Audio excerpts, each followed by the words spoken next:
ஒருமுறை நாரை ஒன்று வறட்சியின் காரணமாக மதுரை அருகே உள்ள ஒரு குளத்தை அடைந்தது. அங்கே நிறைய மீன்கள் இருந்தன.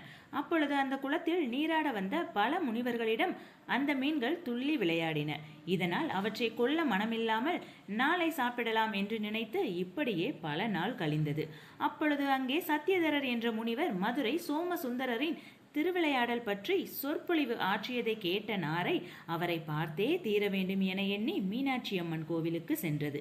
அங்கு பொற்றாமரை குளத்தை பார்த்தபொழுது அதில் நிறைய மீன்கள் இருந்தன. அதை சாப்பிடும் ஆசை வந்த நாரை ஒரு நிமிடம் யோசித்து, பகவானை தரிசிக்க வந்த நான் மீனை சாப்பிட நினைத்தேனே என வருந்துகிறது. அப்பொழுது வானில் தோன்றிய சிவபெருமான் நாரையிடம், உனக்கு என்ன வரம் வேண்டும் என கேட்க, பகவானே, இப்பிறவி போதும், எனக்கு முக்தி தர வேண்டுகிறேன் என்றும் இனி இந்த குளத்தில் மீன்களே இருக்கக்கூடாது எனவும் கேட்டது. சிவபெருமானும் அப்படியே அருளினார். அன்று முதல் இன்று வரை மீனாட்சி அம்மன் பொற்றாமரை குளத்தில் மீன்கள் இருப்பதில்லை. இந்த கதை உங்களுக்கு பிடிச்சிருந்துச்சுன்னா please subscribe, like and share. Thank you.